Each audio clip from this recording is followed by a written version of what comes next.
오늘을 살아가는 묵상 시간입니다. 오늘 본문 말씀 에스겔서 23장 31절부터 34절입니다. 내가 내 형의 길로 행하였은즉 내가 그의 잔을 내 손에 주리라. 주나 여호와가 말하노라. 깊고 크고 가득히 담긴 내 형의 잔을 내가 마시고 비소와 조롱을 당하리라.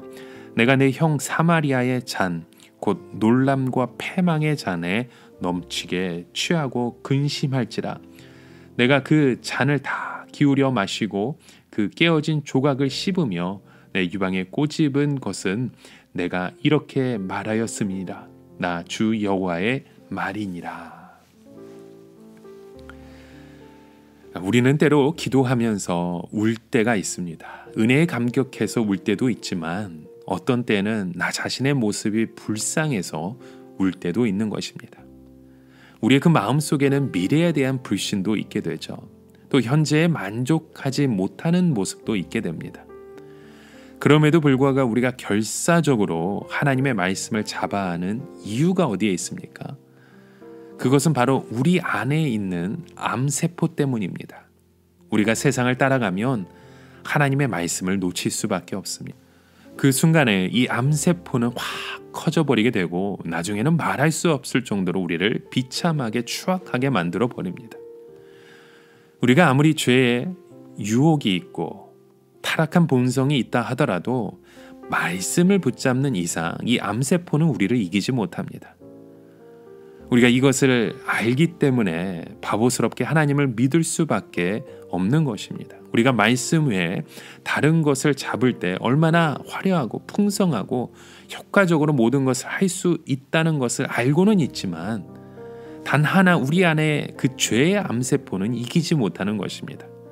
우리가 이것을 이기지 못하면 아무리 이 세상에 좋은 것을 취하고 유명하고 성공했다 하더라도 사실은 그 마음은 망한 것입니다. 오홀리바가 한 번 타락을 하니까 그야말로 실컷 타락하게 되었음을 봅니다.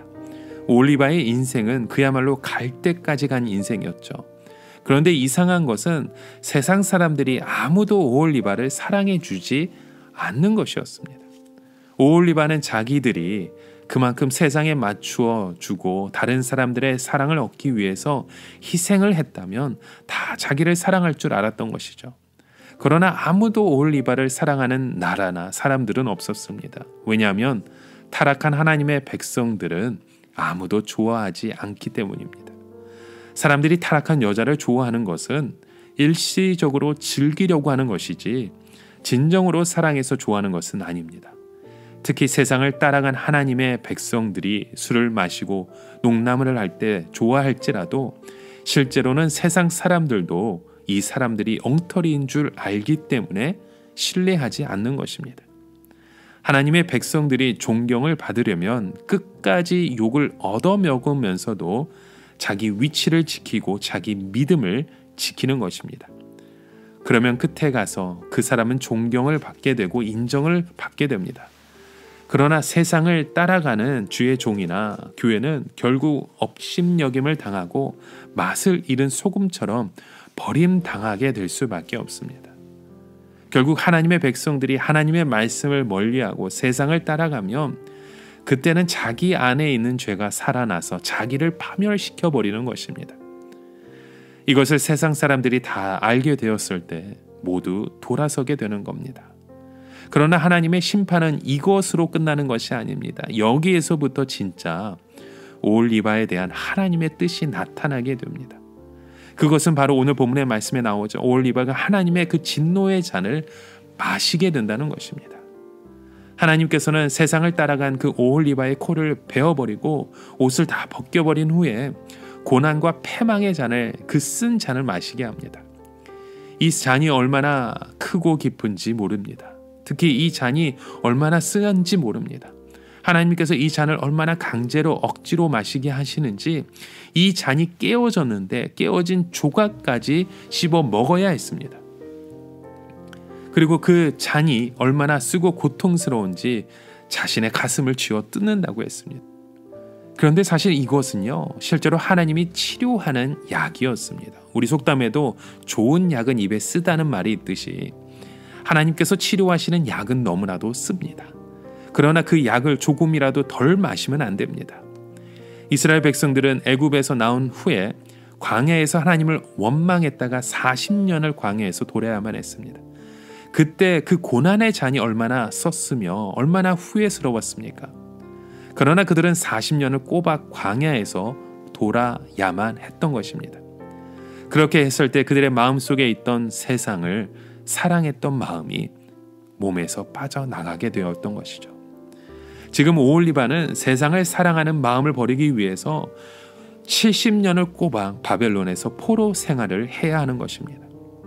아주 어린 아이들이 노인이 되었을 때 비로소 그들은 우상의 허무함과 세상을 좋아했던 마음을 후회하면서 늙은 가슴을 꼬집는데 그렇게 해봐야 이제 시간은 다 흘러가버리고 만 것입니다. 여러분, 오늘 우리에게 중요한 것은 우리의 인생을 더 이상 망쳐서는 안 된다는 것입니다. 우리는 이제 더 이상 70년씩 포로 생활을 하면서 다람쥐 쳇바퀴를 하듯이 돌리는 식으로 살기에는 우리의 인생이 너무나도 아깝고 귀중한 것임을 알아야 합니다. 그 쳇바퀴 틈에서 벗어나기 위해서는 하나님의 말씀을 바보같이 붙잡을 수밖에 없습니다. 우리에는 하나님의 말씀의 잔을 끝까지 마셔야 합니다.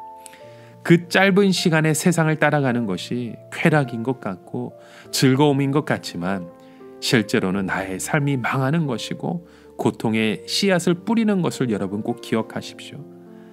반대로 오늘 우리가 하나님의 말씀을 듣고 뜨겁게 기도하는 것이 지금은 고통스럽고 힘들게 보일지라도 이것이 축복을 심는 것임을, 여러분 기쁨을 심는 것임을 꼭 기억하시기 바랍니다. 오늘 하루도 주신 것에 만족하고 감사하면서 이렇게 하나님의 인도하심에 따라 살아가십시오. 그러면 우리 안에 있는 암세포는 절대 살아나지 못합니다. 외부에 있는 적들이 우리를 욕하기는 할지라도 우리의 코를 베어내지 못합니다. 오히려 우리는 하나님의 말씀으로 여호수아와 같이 가나안 땅을 정복하는 기적을 맛보게 될 것입니다. 우리는 세상의 허무함을 보아야 합니다. 좋은 옷을 입고 멋진 것을 걸치고 있다 할지라도 그것이 허망한 삶을 살아가고 있는 증거임을 여러분 잊지 마십시오. 이제는 더 이상 세상에 속지 마시고 하나님 앞에 거룩한 제사장으로 끝까지 충성하시는 우리의 모든 성도 되시길 주님의 이름으로 간절히 축원합니다. 함께 기도합니다. 하나님 아버지, 오늘도 하나님이 주신 것에 만족하는 삶을 살기 원합니다. 하나님, 이곳에서 주의 말씀으로 우리의 삶이 이루어지게 하여 주시고 더 이상 세상의 것에 빠져있는 그 쾌락에 빠져있는 우리의 인생이 아니라 하나님의 말씀으로 뜨겁게 일어나 기도하는 자리, 하나님의 말씀으로 새롭게 일어날 수 있는 그 자리를 사모하는 귀한 믿음의 자녀 되게 하여 주시옵소서. 예수님의 이름으로 간절히 기도드립니다. 아멘.